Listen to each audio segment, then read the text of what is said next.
असद खरल साहब, आपको कोई हैरानी हुई है कि 12 एमएनएस जो हैं वो बिकने के लिए तैयार हैं? वो कह रहे हैं कि हमें अगले इलेक्शन में नून लीग वोट का टिकट का कह दें, आ जाए। हैरान कुन बात ये है कि किसी भी जो मौजूदा हुकूमत होती है उसके बंदे उस पार्टी से टिकट मांग रहे हैं, श्योरिटी मांग रहे हैं, जो कि अभी कोई दूर तक भी ऐसे चांसेस नहीं है कि अगली हुकूमत किसकी आनी है। ये एक हैरान कुन बात है। और ये बाकायदा बात जिस तरह ज़राए से सामने आई है कि जाती उमरा के अंदर भी ये चीज़ डिस्कस हुई है और इस हवाले से बात की गई है कि जनाब 12 एमएनए जो हैं पीटीआई के, गिलानी साहब को वोट देने के लिए उन्होंने जो शर्त रखी है कि हमें नून लीग का टिकट दिया जाए, उसकी अगर श्योरिटी दी जाती है। और इस हवाले से पीपल्स पार्टी की क़यादत ने नून लीग को कहा है कि अगर गिलानी साहब की कामयाबी के लिए अगर आप रवैये में नरमी करें या श्योरिटी दें तो इस पे जनाब बात हो सकती है। साथ ही शहबाज गिल साहब ने इस जो बाकायदा ये चीज़ सामने आई और उस पर उनका रद्द-ए-अमल भी सामने आया। वो ये कहते हैं कि बिकने वाले और जो ख़रीदे जाने वाले हैं दोनों जनाब उनके बारे में उन्होंने कहा है कि घटिया है इस हवाले से। दूसरी जानब जुबैर साहब, इसका मतलब है कुछ हो तो रहा है ना, कोई खरीद रहा है, कोई बेच रहा है। जुबैर साहब का भी एक अहम बात सामने आई है। एक कमेंट आ जाए। जी बाबू साहब, फैसलाबाद डिवीजन से 3 ऐसे एमएनएस हैं पीटीआई के जो मेरे इल्म में, मुझे उनके नाम भी पता है, जो कि नून लीग से अगर नून लीग उनको टिकट देती है तो वो यूसुफ गिलानी को नून लीग के कहने पे वोट डाल सकते हैं। और राना सनाउल्लाह इन तीनों एमएनएस के साथ कांटेक्ट में हैं। और आज गवर्नर पंजाब भी थोड़ी देर तक वहां पहुंच जाएंगे, या पता नहीं वो मना पाते हैं उनको कि नहीं। गवर्नर साहब तक पास भी सर, गवर्नर साहब तो पहले भी हुआ थे, जहांगीर 3 भी हुआ थे, लेकिन मसला गवर्नर या जहांगीर 3 का नहीं है। वो बहुत सारा कहते हैं ना पानी पुलों से गुजर चुका है। अब वो राना सना के साथ वो कांटेक्ट में हैं और यूसुफ गिलानी से भी उन्होंने यही कंडीशन रखी है। मैं आपको कह रहा हूँ कि 3 एमएनएस तो मैं आइडेंटिफाई कर देता हूँ कि वो फैसलाबाद से हैं, जिनसे मेरी खुद रब्ता हुआ, मेरी खुद बात हुई है और वाकई वो पीटीआई से पुट ऑफ है। और अगर नून लीग उनको टिकट देती है, बस टिकट क्या, मैं आपसे इससे आगे की बात कर रहा हूँ कि वो राना सनाउल्लाह से डायरेक्ट कांटेक्ट में हैं और वो वोट जो है वो पीएमएलएन के कहने पर फिर पार्टी के कैंडिडेट को डालेंगे। ये मैं आपको बता रहा हूं। ये तो जो काफली की बात हो रही थी कि शायद ये जो इफ़ाम तफ़हीम हुई है और उसको परवेज़ इलाही साहब को हर कोई अप्रिशिएट कर रहा है, मीडिया भी, अपोजिशन भी, हुकूमत भी, कि जनाब ये बड़ी अच्छी बात है। वलीद इकबाल साहब ने ये कहा है, सेनेटर वलीद इकबाल ने तहरीक इंसाफ के, सारा क्रेडिट परवेज़ इलाही को जाता है। बिल्कुल। अब ये जो बात हो रही है कि सेंटर में काफली गड़बड़ कर सकती है, तो अपने लोग गड़बड़ करने को तैयार है। 3 का बाबर डोगर साहब खबर ब्रेक कर रहे हैं कि 3 बंदे, मैं कह रहा हूं 3 बंदे फैसलाबाद डिवीजन से हैं। तो अब 12 वाली बात तो फिर सही होती नजर आ रही है ना। और जो गवर्नर साहब का भी फैसलाबाद जाना, शहबाज गिल साहब का उसके ऊपर रद्द-ए-अमल आना, इसका मतलब है कुछ ना कुछ तो चीजें हैं। अब आगे मामला आ रहा है कि मोहम्मद जुबैर साहब ने एक जो बात की है, या जो नवाज शरीफ साहब ने आसिफ जरदारी साहब का मशवरा मानना है पंजाब के बाद दोबारा आगे फर्दर। अब यही मामला जो है, यही प्रैक्टिस जो केपीके और बलूचिस्तान के अंदर दोहराई जा रही है। और नवाज शरीफ साहब ने जरदारी साहब जो मुफाहमत के बादशाह हैं, उनका ये फार्मूला मानना है। और उन्होंने कहा कि जिस तरह आपने पंजाब में चौधरी बरादरान के साथ मिलकर ये फार्मूला लाए हैं, यही फार्मूला केपीके और बलूचिस्तान में भी लाया जाए, ताकि हॉर्स ट्रेडिंग जो है वो ना हो और जो जिसकी जितनी सीटें बनती हैं वो उसको मिल जाए। तो अब जरदारी साहब इसके ऊपर भी वर्किंग कर रहे हैं कि केपीके और बलूचिस्तान में भी इस तरह अगर अनअपोज जो लोग सामने आ जाए। ये कोई फार्मूला नहीं है, सारी गेम कुछ लोग कुछ दो की है। मेरा मतलब है कि पार्टी ने अपना कैंडिडेट विड्रॉ किया, मैंने कल भी आपको उसके पीछे नून लीग ने भी किया, नून लीग ने भी अपना किया। आपका क्या ख्याल है कि ये क्या फ्री लंच था? क्या उसमें अल्टीमेटली सौदेबाजी हुई है?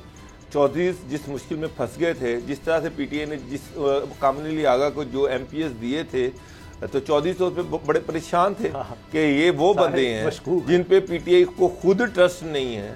ये बंदे ओपनली कह रहे हैं कि हमने पीटीआई के कैंडिडेट को वोट नहीं डालना, और ये सारे जो है कमल आगा के पल्ले में डाल दिए हैं। और अगर चौधरी बर वक्त वहाँ एक्शन ना करते, वो इस तरह ये डिसीजन ना लेते, तो कामली लिया तो फंस गए थे। ठीक है, लेकिन अब बात यह है असद करल साहब कि वहां कोई परवेज इलाही नहीं है खैबर पख्तूनख्वा में, ना ही बलूचिस्तान में। वहां ये किस तरह से होगा अनअपोज्ड जनाब 11 के 11 लोग जो हैं वो हो जाए। और सर वहां पर जरदारी साहब को इंश्योरेंस भी तो साथ देना कि ऊपर यूसुफ गिलानी को वोट भी पड़ेंगे। और साहब फ्री लंच कुछ नहीं है यहाँ पे, फ्री लंच में कोई बंदा तो क्या होगा? अगर जरदारी को या नून लीग को अपनी सीट नजर आती हो पंजाब में और गिलानी को वोट ना पड़े तो सवाल ही नहीं पैदा होता वो ये सीट जाया करें। जरदारी साहब पंजाब में इंटरेस्टेड नहीं है कि पार्टी को सीट मिलती है या नहीं मिलती, वो इंटरेस्टेड है कि यूसुफ गिलानी को इस्लामाबाद में जीतना उनका बड़ा जरूरी है। उनका टारगेट यूसुफ गिलानी है, पंजाब नहीं है। हालांकि पंजाब में नून लीग के कहने पे, नून लीग की ऑफर पे पीपल पार्टी ने अपना कैंडिडेट दिया था जिसको उन्होंने कल विड्रॉ करवाया। मैं शाहिद हकान अब्बासी ने सिंध जाकर आसिफ अली जरदारी से को ये ऑफर की थी कि हमारे पास 18 वोट सरप्लस हैं, अगर हमारी 3 सीटें पंजाब में हमें निकल आती हैं तो हमारे पास 18 वोट सरप्लस हैं, 7 वोट पे पार्टी के पास हैं। अगर ये 25 वोट हों और 15-16 वोट आप और मैनेज कर लें तो आप ये सीट आराम से निकाल मुश्किल नहीं थे तो, लेकिन आखिरी वक्त में आके ना सिर्फ ये कि पार्टी ने खुद अपने कैंडिडेट को विड्रॉ करवाया बल्कि नून लीग से रिक्वेस्ट की और उनसे भी वो कैंडिडेट विड्रॉ करवाया उनका। सैफुल मुलूक होकर, और मैं सॉरी सैफुल मुलूक होकर खुद बड़ा पुरुमीद था कि मैं अगर पीपल पार्टी के 7 वोट पड़ जाएं तो मैं ये सीट निकाल सकता हूँ। मसला ये है कि चौधरी जो आसिफ अली जरदारी साहब से उन्होंने जो रिक्वेस्ट की, जो मदद मांगी थी, वो उसका बदला क्या होगा, क्या बदला चुकाएंगे? सर पहले भी तो उनके साथ रहे हैं, रख रखाव भी कोई चीज होता है। अब सर नहीं नून लीग क्या चौधरी की बात हो रही है, PMLQ की 5 MNS की सीटें हैं, 5 सीटें हैं, टोटल 12 वोट उनको चाहिए इलेक्शन जीतने के लिए यूसुफ गिलानी को, तो 5 सीटें काबली के पास हैं। डोगर साहब नून लीग के 12 जो लोग हैं PTI के वो देने के लिए तैयार बैठे हैं, वो कह रहे सिर्फ हमें टिकट की। अब तक मेरा ख्याल है कि कभी भी चौधरी बिरादरान ने ऐसे नहीं कि आगे पीछे से कोई गेम कर दी हो, अगर करनी है तो सामने करनी है। अब तारिक मुशीद चीमा साहब मिल रहे हैं गवर्नर पंजाब से, दीगर लोग मिल रहे हैं, इमरान खान साहब ने खुद टास्क दिया परवेज इलाही को कि जी आप पंजाब का सेनेट का देखिए, उन्होंने मैनेज करके उनको दिखा दिया जबरदस्त तरीके से। अगर उन्होंने कुछ करना हो तो सामने करते हैं, मुलाकातें करते हैं, सामने करते हैं, ख्वाजा साद रफीक से मिलते हैं, सामने मिलते हैं, शहबाज शरीफ से अगर मुलाकात करनी है सामने करनी है, पैगाम देना है सामने देना है, जो बात करनी है सबके सामने किया, उसका भी पब्लिक तहफ़्फ़ुज़ात हैं तो सामने है। सर वो वीडियो आई, वो सामने की बात सुन लें जी। कल बिलावल भुट्टो जरदारी लाहौर में थे, वो पंजाब असम्बली आना चाह रहे थे और चौधरी से मिलना चाह रहे थे। चौधरी परवेज इलाही ने उनसे कहा कि अगर आप पंजाब असम्बली आते हैं तो मैं पंजाब असम्बली में बाहर आपका इस्तकबाल करूंगा, भरपूर तरीके से, शानदार तरीके से आपका इस्तकबाल किया जाएगा और आपको VVIP प्रोटोकॉल दिया जाएगा। ठीक। बिलावल ने कहा जी मैं आपको मुबारकबाद देना है और एक मैसेज देना है। अच्छा। लेकिन कल बिलावल भुट्टो का एक डिनर भी था कराची में। आसिफ अली जरदारी ने बिलावल को मैसेज भेजा कि चौधरी मेरे साथ कांटेक्ट में हैं, तुम कराची जाओ और अपना डिनर अटेंड करो, इसको फिलहाल पोस्टपोन कर दो। तो सर चौधरी ओपनली राब्ते में इस वक्त पीपल पार्टी के साथ, ये कोई बिल्कुल ठीक है बात नहीं है, वो छुपा भी तो नहीं रहे, बात नहीं है। अगर वो गए फिल फर्ज, अगर उन्हें 5 वोट यूसुफ गिलानी साहब को दिए अपने MNS के, तो वो दिखा कर देंगे कि जी हमारे तहफ़्फ़ुज़ात थे, आपने दूर नहीं किए। अब मुझे बताएं कि बहुत सारी ऐसी चीजें हो रही हैं, इमरान खान को हम हुकूमत को नहीं गिरने देंगे, बहुत सारी ऐसी चीजें हो रही हैं जो कि अजीबोगरीब हैं।